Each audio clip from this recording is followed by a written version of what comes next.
17 militaires américains ont été tués. Ce week-end, les États-Unis ont lancé une puissante réplique. L'Iran bombardé pour la 9e nuit de suite.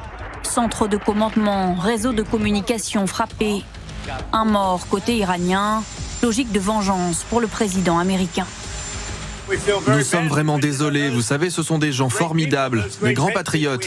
L'Iran a subi des dégâts très importants, nous les avons encore frappés très fort ce soir. Et nous l'avons fait en l'honneur des 3 grands patriotes.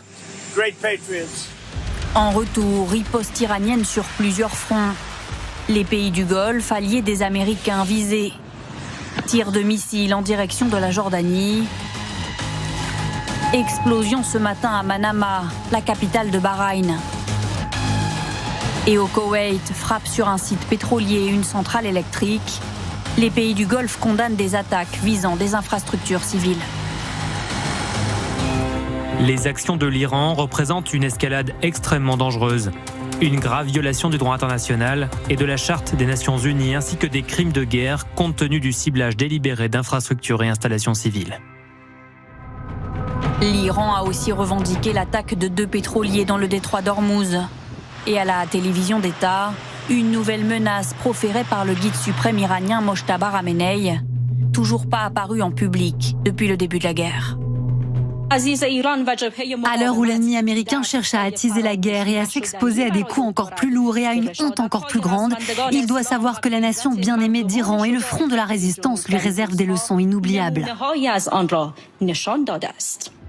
Donald Trump enlisé dans le bourbier iranien, un mois pourtant après avoir signé un protocole d'accord. Pressé par les généraux américains de rapidement finir le travail, le chef d'État répète à qui veut l'entendre que son objectif reste clair.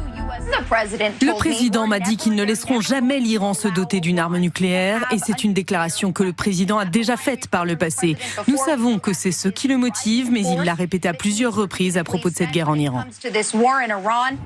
Dans le viseur de Trump, Peak Mountain, un complexe souterrain hautement sécurisé qui abriterait des installations nucléaires.